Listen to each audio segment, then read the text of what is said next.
This is Goody. Right there. That's Goody. He plays in the Got It, Need It. Mm-hmm. Is that right? That's right. He plays in the Got It, Need It. And now I'm going to talk to him. Okay. Had there ever been a time when you've come here and I haven't had you lift something?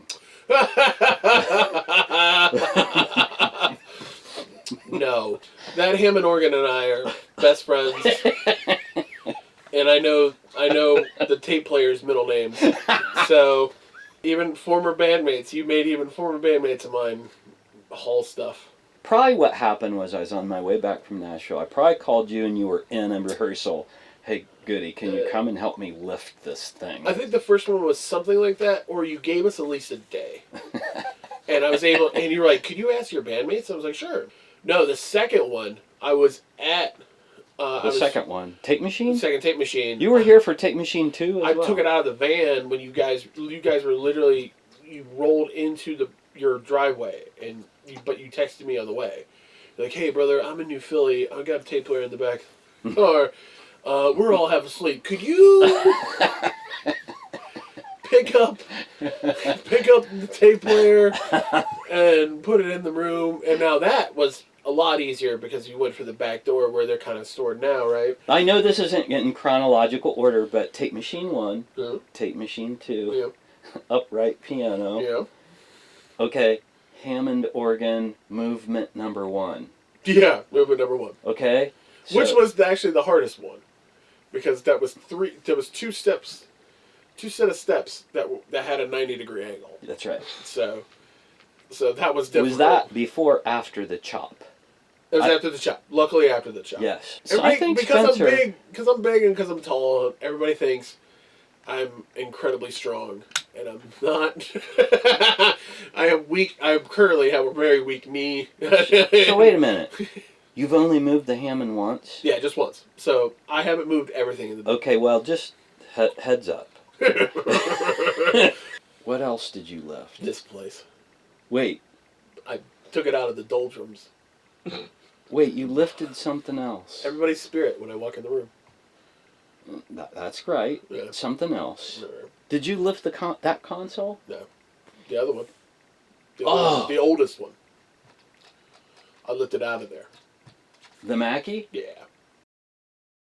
This is where he's going to... Solid state versus tube versus digital. So here's the ongoing fight he and I are having. Yeah. It's not really a fight. That's right. Because honestly, I've sort of given it up a little bit, unfortunately. Because I've been right.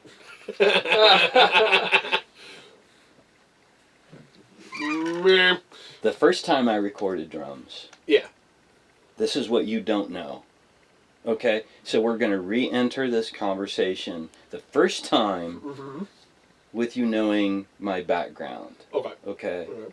The first time I recorded drums was a DW kit. Oh, okay. We used a Beta 52 on the kick. Oh, okay. And then I used 2 overheads. I got great sounds with that. And actually the first projects I did after I left Nashville, I did like that. And I loved them. Here? Yes. Okay. Well, my idea for miking is just 57 right at the crotch mic. And that's it. It worked for every R&B record you heard from 1947 to 1962. So you're just mono drum. Mono drums. But for the kind of stuff I like to do, and if I was producing somebody, that's the vibe I would go for. I would set up the mics, like you're saying, especially the recording band version, but I would also have the one... Add a crotch mic. Add a crotch mic. We recorded, and then you invited me to bring your song. I think we met at the Starbuckians. Okay, you at Starbucks, and then I was at the Books and Borders. So how did it happen that I don't remember? How did you happen to record? Oh, Reed. John King. John King? John King. John King brought me over when you were still just in the house. You hadn't moved to the Carriage house yet. And you were just setting up in your living room. You recorded in the house? No, he showed me. Oh. Showed me the room, and he told me about this songwriting circle thing that you guys do monthly. And he was showing me your organ your Hammond. He showed me stuff that you recorded, and it all sounded really good. And he was like, you should come record here. And I think at the time, singer-songwriter style was very much in vogue, especially for his generation. So a lot of guys were just picking up acoustic guitars and recording, and very quiet and very mellow. And at the time, I was lying to myself and saying that's where I wanted to go with it. But in all actuality, even if I was doing acoustic guitars, I think I'd be doing it really loud and somehow making it. It would be quiet, only loud. Yeah, it would be a very loud. It would just be a raucous acoustic show, like Langhorne Slim or whenever I saw Old Cord Medicine show, stuff like that. It would have been. I will always be raucous. I don't think I have a mellow bone in my music body. It's always going to be loud and rock and roll and stuff like that.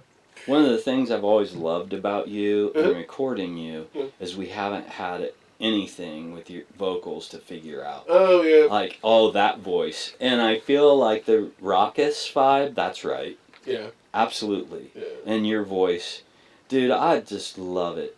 And yet that stuff that I just played for you of yours on the Phantom Focus stuff over there, that's when people come and say, what kind of stuff have you recorded here?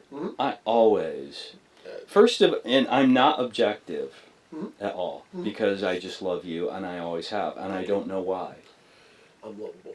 Yeah, maybe. I'm lovable. Maybe. You hear that, Twitter? I don't know. You hear that, Tinder? I love, chronologically, yeah. So, here's what happened. John King said, come and see the studio while it was in the house. Yeah. And then you came and saw it. You listened to some references with John and said, oh, okay, we'll see. Then transition was beginning to happen with the band. It's just that I had a thing in my mind how I wanted to do it, which was really, really, really performance first. I wanted to get us all in a room and hit record. Hear someone in the background when you hear the song go, we're rolling, and then you hit. That's what I wanted. And everybody wanted me to do it track by track by track. And so I just kind of stood back a little bit.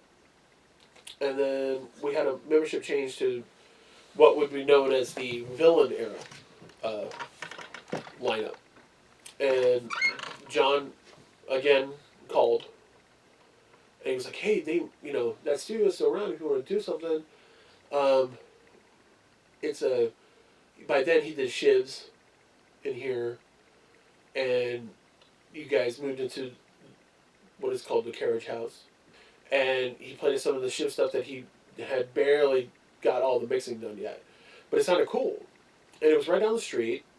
And I said to John, hey, I want to record majority of it live. We'll fix whatever we need to fix by doing overdubs and stuff like that. I'm not against overdubs. I just want to get the vibe of the band in the room live. And he's like, yes, no problem. He never said no. He never said, oh, we can't do that.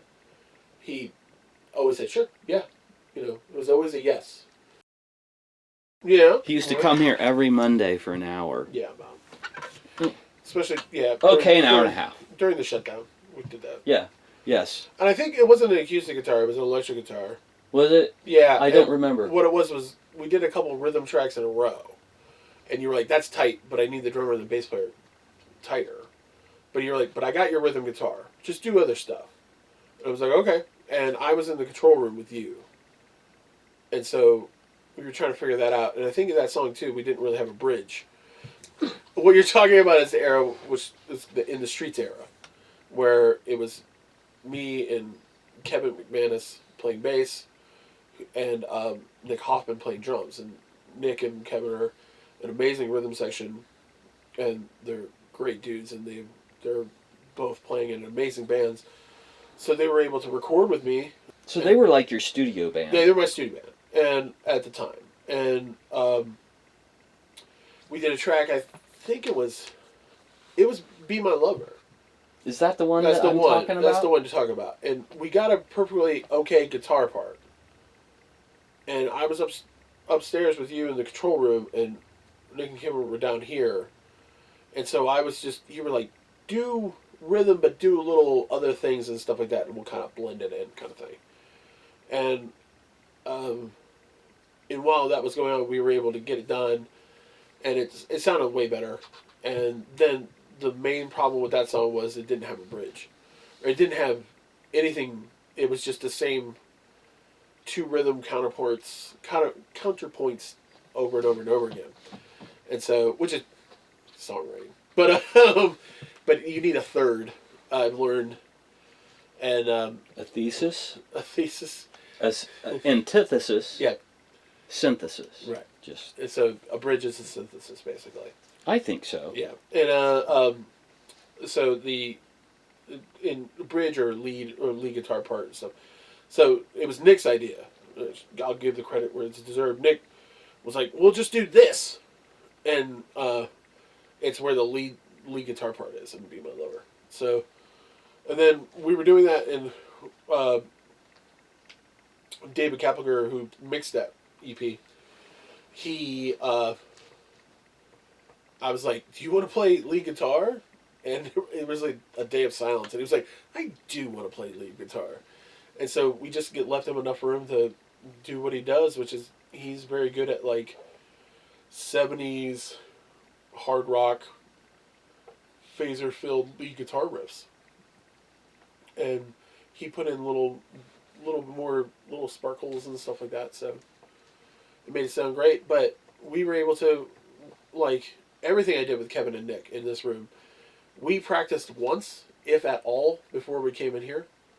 And two of the reasons why we were able to do that. One, Kevin and Nick are so tight, and all you had to do was show them the changes. And it wasn't like we were doing 10 songs in a day, we were doing 2 songs in a day at the most.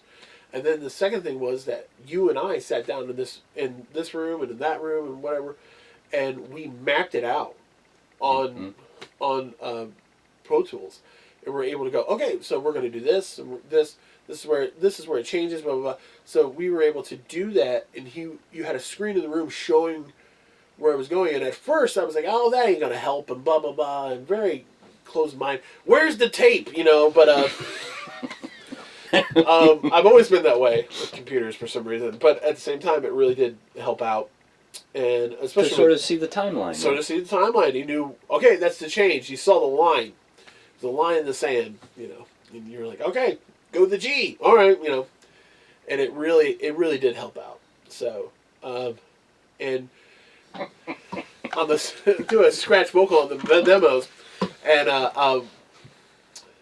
and we would play that instead of me singing, because I would want to be in the room with them. I didn't want to be in a separate room. Yes. So the guitars and stuff were in a separate. The amps were in a separate room. The crazy hillbilly setup that I had, so which I will stand up for 100%, because it's all zeros and ones when you're using digital. So what's the problem with making it better? If that makes any sense. Yes. So his process that he was talking about, when he said fake drums. I'm pro drums. I'm for real drums. Yes, but they have a place, of course. But the way we use them is for creating song maps. Yeah. And we tell the drummer that we send these tracks to that we make together. Hear that? Just that's an idea. That's an idea. Play what he meant. Yeah. So I do fake bass lines on the keys. All this is done on keyboards, with his electric and his voice, so people get the vibe of where it's going. And then you take all that fake stuff and you redo it. You take it out, and I love that. I love doing that. I think it really what it does is, if you are a singer-songwriter that doesn't know exactly how the song should go and stuff like that, you can sit in this control room with you and figure it out. Yeah. Or take it home and figure it out. Or take it home and figure it out. Yeah. And then, like, and you can go, hey, drummer guy that I'm probably going to spend $50 to $300 for you to do this song. This is the, you know, and especially if it's somewhere higher price like that, you'd be like, hey, I want the drums to sound like this. You know, I want this to sound like this. And they, okay, got it. No problem. And you'd be like, well, you can put your own emphasis on it, you know, but... You're going to put your what on it? You heard what I said. Okay. Your own stuff. your own sauce to it. Sauce. Hey, drummer, you can put your own sauce to the sound and stuff like that. But I keep on moving. We're still good though. I know. I've gotten to know from you, Nick, Yeah. a bass player. Kevin McManus. Yes. The people that you used initially. Yeah. Those guys. Dusty DiMatteo and Yes. Josh Garrett. Yes. Look at that. Okay, so when you add you and I already knew Reed. Look at that. And Chris Wise. Yeah. Oh yeah. Yeah, but he never worked with us in here, but yeah. Oh, he didn't? No. Did he come and hang out? Yeah, a couple times. So I have benefited, and actually, Nick, drummer. Yeah, I knew he said he came back in. Yeah, a few times. Yeah. Bass player. Kevin has come back for other people as well. Mm-hmm. And not necessarily together. No. I've used them on different... Nick plays in an amazing country band called Easton Union. Yes, they're awesome. awesome. Really great, and we're going to play with them soon. And then Kevin now plays in another country band called the Shootouts. A very Western swing. Are they all Cleveland people? No, Akron mostly. They're Akron? Yeah. He's from Cleveland now. In a situation in my life where I had a lot of things going on that I thought I could control and I couldn't. And then I had a lot of people around me that were gaslighting me and forcing me not to do things that I wanted to do. And then,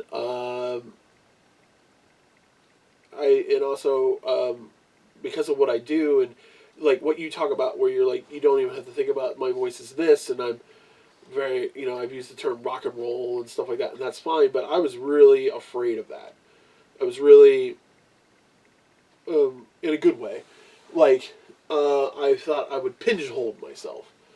I was afraid that I wouldn't be able to do. I was looking at it more of like how I guess professional musicians look at it, where I'm stuck doing this one genre, And as an artist and as a songwriter, I don't care about that.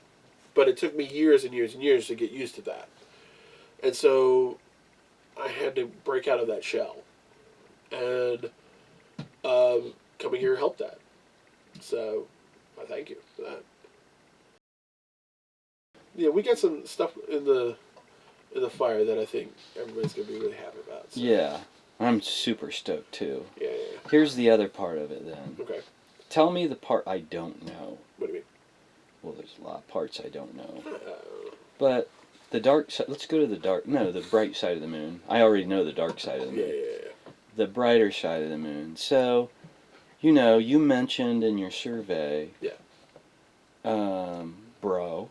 Yeah, bro. But talk about people. So you brought these amazing professional to me. Yeah. Who are people that you've connected with through Bring Your Song, through this?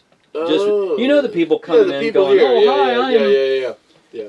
Tell me about those people and maybe some of the impact they've had in your space. Bro came in when we were doing in the streets, and he would come in, and it was almost like he was like I think you were setting something up, and he would just come in and talk to us while you were setting something up. And he would ask questions about, do you like this? Have you ever thought about playing it like this? And blah, blah, blah. And he would ask little technical questions and stuff like that while you were probably in there just moving stuff around and stuff like that. And his questions were great.